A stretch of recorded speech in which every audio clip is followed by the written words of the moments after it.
अस्सलाम वालेकुम नाज़रीन, प्रोग्राम विजन बाय राजा आतिफ जुल्फ़िकार के साथ आपकी खिदमत में हाजिर हूँ।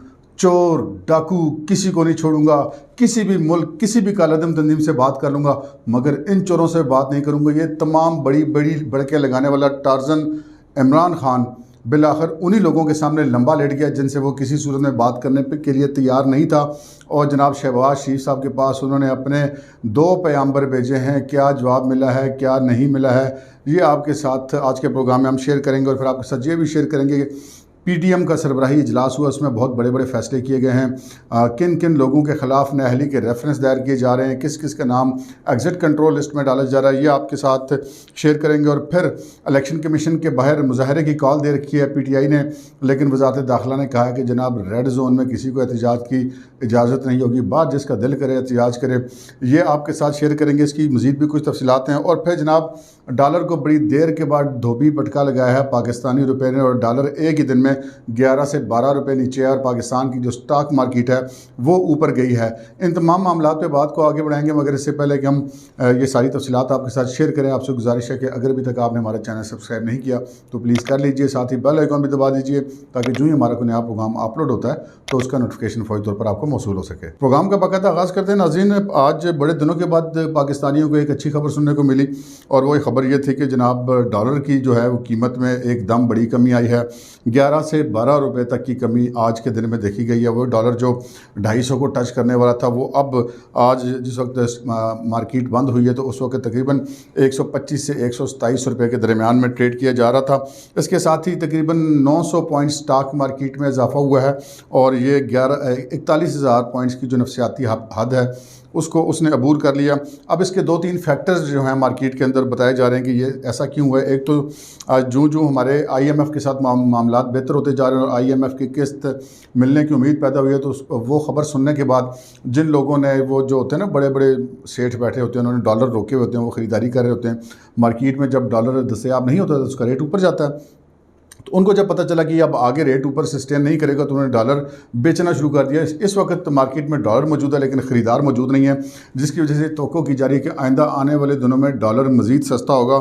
और ये हम कह सकते हैं कि अगस्त के एंड तक एक अंदाज़ा लगाया जा रहा है कि ये 190 रुपये की हद तक वापस आने में शायद हुकूमत को लाने में कामयाब हो जाए। इसमें एक फैक्टर और भी है कि ये हमने नोट की है ये बात कि जिस वक्त भी इमरान खान और पाकिस्तान तहरीक इंसाफ को किसी मामले में उनको कामयाबी होती है तो हमारी स्टॉक मार्केट और डॉलर का रेट जो है वो नुकसान में जाता है। वो ऐसे कि अगर आप देखिए जब इमरान खान साहब की हुकूमत जाने की खबर आई थी तो एकदम डॉलर का भी नीचे आया था और जो स्टॉक मार्केट है वो भी बड़ी थी, लेकिन उसके बाद जब जिस वक्त इमरान खान साहब ने लॉन्ग मार्च का ऐलान किया तो एक बार फिर डॉलर ऊपर चला गया तो स्टॉक मार्केट गिरना शुरू हो गई थी। जब लॉन्ग मार्च नाकाम हुआ तो उसके बाद थोड़ा सा इसमें ठहराव आया, और उसके बाद जिस वक्त इमरान खान साहब की पार्टी ने पंजाब के ज़िमनी इलेक्शन जीता तो उसके बाद से तो डॉलर को आग लग गई और वो मुसलसल ऊपर जा रहा था और जो स्टॉक मार्केट है वो भी बैठी जा रही थी। और अब जबकि इलेक्शन कमीशन का फैसला पाकिस्तान तहरीक इंसाफ के ख़िलाफ़ आया है तो एक बार फिर डॉलर सस्टेन करता हुआ दिखाई दे रहा है। वो यानी कि रुपया जो है वो उसकी कदर बेहतर होती हुई डॉलर के नीचे जाती हुई दिखाई दे रही है और स्टॉक मार्केट में भी बेहतरी आई है। इससे हम ये तो बिल्कुल नहीं कहते कि इसमें इमरान खान साहब को कोई रोल है, लेकिन बहरहाल इस सारे मामले का तल्लुक बुनियादी तौर पे सियासी इस्तेकाम के साथ है कि जब मुल्क में सियासी इस्तेकाम की सूरत नज़र आती है तो जो कारोबारी मंडियां हैं उनमें बेहतरी नज़र आती है। जब वो सियासी इस्तेकाम नहीं होता तो फिर ये इसका नुकसान जो है वो फिर सब लोगों को उठाना पड़ता। आगे बढ़ते हैं जनाब।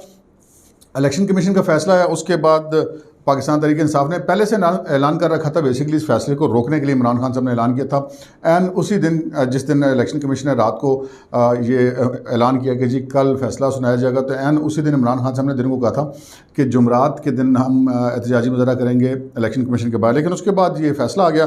उस फैसले के बाद फिर PTI ने यह फैसला किया था कि जो जुमरात ही के दिन इस फैसले के ख़िलाफ़ एहतजाज किया जाएगा और इलेक्शन कमीशन के ऑफिस के बाहर किया जाएगा। चूँकि इलेक्शन ऑफिस जो है इलेक्शन कमीशन का ऑफिस वो रेड जोन के अंदर है, तो फाकी वज़ीर दाखिला राना सनाउल्लाह ने कहा कि जनाब रेड जोन में तो हम किसी को तो घुसने नहीं देंगे, चाहे जो मर्जी कर लें, जिसने जो भी एहतजाज करना है वो रेड जोन के बाहर करेगा। और उसके बाद अब पता चला है कि हुकूमत ने पाकिस्तान तहरीक इंसाफ को ये मशवरा दिया है कि उन्होंने जिस तरह का भी एहतजाज करना है उनका हक़ है, लेकिन वो H9 वाले जो ग्राउंड में वहाँ पर जा कर के एहतजाज करें, यहाँ पर किसी को एहतजाज नहीं करने दिया जाएगा।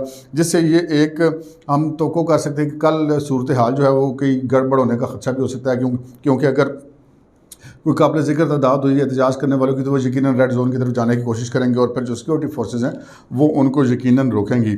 अच्छा जी, PDM का इजलास हुआ आज, और ये PDM का इजलास चूँकि इलेक्शन कमीशन का फ़ैसला आने के बाद हुआ तो इसलिए इसकी बड़ी अहमियत थी, क्योंकि इलेक्शन कमीशन के अंदर जो भी चीज़ें उसके फ़ैसले के तहत सामने आई हैं उनके ऊपर इम्प्लीमेंट होना है। तो चूँकि ये एक इत्तेहादी हुकूमत है तो उस हुकूमत का यानी कि काबीना का इजलास होना है कल। तो कल से पहले आज फिर पाकिस्तान डेमोक्रेटिक मूवमेंट का जो सरबराही इजलास है वो हुआ। उस इजलास की सदारत की वज़ीर-ए-आज़म शहबाज शरीफ साहब ने।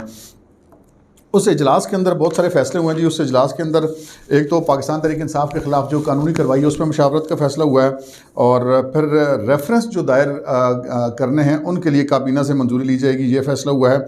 और ये रेफरेंस सुप्रीम कोर्ट में नाअहली के हवाले से दाखिल किए जाएंगे। जिन लोगों के ख़िलाफ़ रेफरेंस दायर किए जा रहे हैं इनमें इमरान खान साहब जो पाकिस्तान तहरीक-ए-इंसाफ के चेयरमैन उनका नाम है, और इसमें सबसे अहम जो नाम है वो आरिफ अलवी साहब का है जो सदर पाकिस्तान है। अब यहाँ पर ये सवाल पैदा होता है कि वो सदर पाकिस्तान को तो इस्तिस्ना हासिल होता है, तो फिर रेफरेंस का क्या होगा? तो उसमें ये कानून ये कहता है कि रेफरेंस दायर हो जाएगा, अगर सदर को किसी मामले पे सज़ा हो जाती है तो उस पर इम्प्लीमेंट उस वक्त नहीं होगा जब तक कि वो सदर हैं।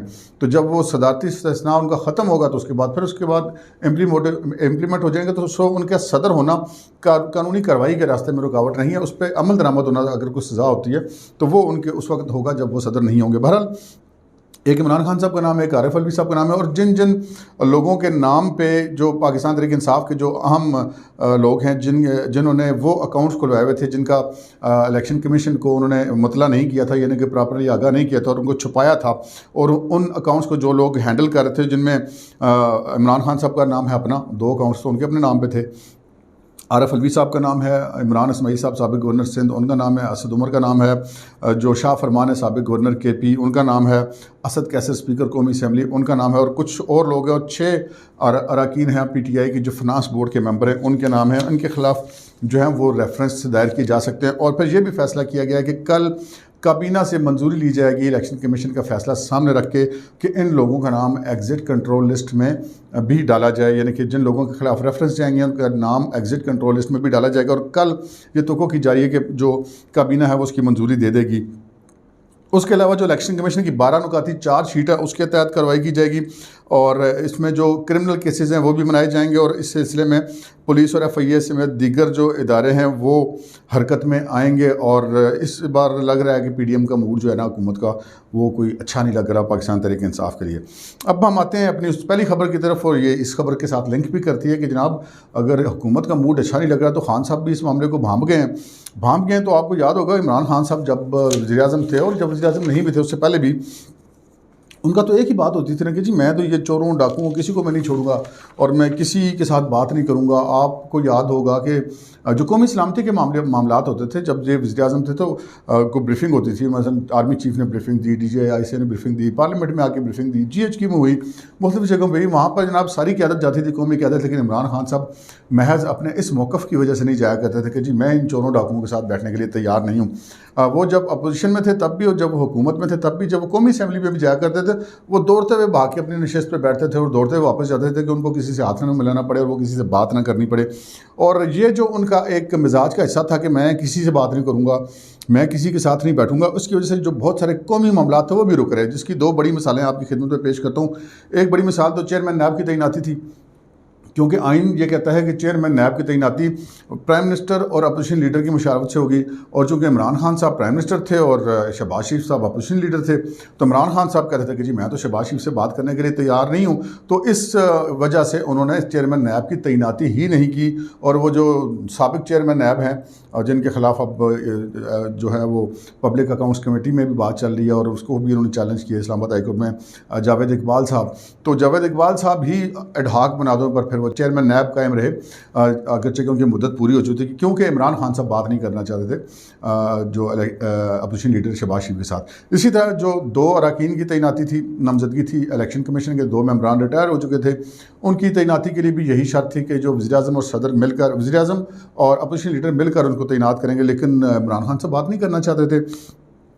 सो उन्होंने जो है वो ये सारे मामलात रुके रहे और उनका मैशर से मुझे मौक़िफ़ रहा कि मैं इनसे बात नहीं करूँगा।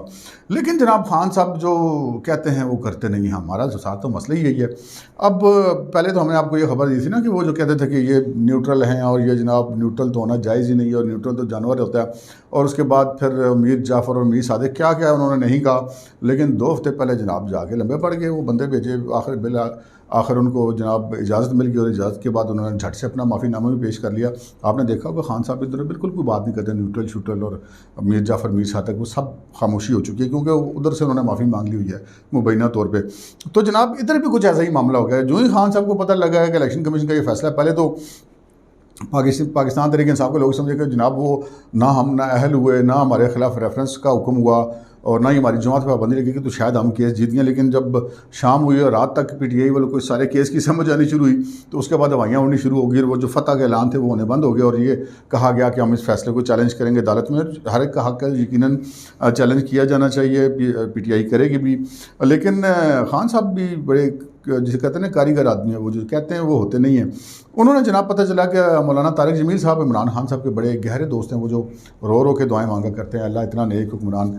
तो वो नेक हुक्मरान ने फिर उनको बुला लिया और उनको कहा कि जनाब मैं तो इधर को रुकी लगन लगा, तो आप जाएँ जनाब शहबाज शरीफ साहब के, आपके मियाँ शरीफ बरदरान के साथ आपके बड़े ज़ाती तल्लुकात हैं, तो जाएँ कि उनसे बातचीत करें, कि मतलब बैठे बात कर लेते हैं, जिमें कहोगे कर लेंगे। मतलब कहने का मकसद ये मैसेज भेजा कि जिमें कहोगे कर लेंगे जनाब, बह जाओ सड़ना, सब कुछ हम तय कर लेते हैं बैठ के। कहने का मकसद ये है कि वो ये नहीं चाहते कि उनके खिलाफ रेफरेंस चाहें, वो उनकी नाअहली के वाले से और नाअहल हों या उनकी जमात में पाबंदी लगी। और चूँकि वफाकी हुकूमत ने भी सारा कुछ करना कानून के मुताबिक, तो अब वो इस मामले में बंदे डाल रहे हैं कि जनाब को बीच में ऐसा बंदा डल जाए कि ये मामलात जो हैं वो ना चलें आगे। तो मौलाना तारिक जमील साहब फिर खान साहब के मैसेंजर के तौर पे गए। अब कल जो मौलाना तारिक जमील की मुलाकात हुई और लोगों ने समझा कि शायद इमरान खान साहब ने अब तारिक जमील साहब से मुलाकात की तो शायद अब वो कोई मैसेज भेज रहे हैं। लेकिन हमारे ज़राए का ये कहना है कि जनाब वो उन्होंने काफ़ी दिन पहले उनको कहा था और वो शहबाज शरीफ साहब से मिले भी मौलाना तारिक जमील साहब, और उस मुलाकात के बाद वो कल इमरान खान को जवाब देने के लिए। तो जवाब क्या मिला ये बड़ा दिलचस्प है। जवाब वही मिला जी जैसे शहबाज शरीफ साहब होम्योपैथिक किस्म के बंदे हैं, किसी को पक्की बात तो करते कोई नहीं। तो उनको कहा ठीक है देखते हैं, सोचते हैं, अभी तो फिलहाल ऐसी गुंजाइश नहीं है। मैं तो भाईन को भी पूछना होता है, तो मैं तो इत्तेहाद की हुकूमत है, तो मौलाना साहब भी हैं, तो जरदारी साहब भी हैं, तो उनसे पूछेंगे, बात करेंगे, फिर देखेंगे इस मामले बात करेंगे। यानी कि उन्होंने टरखा दिया और मौलाना तारिक जमील साहब ने जाकर रिपोर्ट दे दी खान साहब को कि जनाब को गल बड़ी नहीं। तो फिर इमरान खान साहब ने कहा कि अच्छा फिर कोई दूसरा बंदा इस्तेमाल करते हैं। तो अब वो दूसरा बंदा जो उन्होंने चूज़ किया उनका नाम है जनाब एजाज़ुल हक साहब। एजाज़ुल हक साहब किसी ज़माने में नवाज शरीफ के बड़े क्लोज थे और मुस्लिम लीग नून के बड़े अहम रहनुमा थे। नवाज शरीफ की जो 90s वाली काबीना थी उसकी भी 2 दफ़ा मेंबर रहे। तो अब एजाज़ुल हक साहब के ज़िम्मे लगा काम कि वो जनाब को मैसेज वैसेज लेकर जाएँ, शरीफ बरदरान से बात करें और देखते हैं कि एजाज़ुल हक साहब को क्या जवाब मिलता है। लेकिन फ़िलहाल जो है हम कह सकते हैं कि एक सख्ती के आगे आए हैं इमरान खान साहब। अब देखते हैं ये सख्ती टलती है ये नहीं टलती। और ये जो हुकूमत है, वैसे सरबराह की हुकूमत जो है शहबाज शरीफ साहब हैं, लेकिन अब लगता है कि मामलात जो हैं वो नवाज शरीफ साहब ने बराह रास्त अपने हाथों में लेने शुरू किया। अब उन्होंने थोड़ी सी सख्ती से बात करनी शुरू कर दी अपने भाई से, ताकि मामलात को तेज़ी से आगे बढ़ाया जाए। अब तक के लिए इतना ही, इजाज़त दीजिए, अल्लाह हाफ़िज़।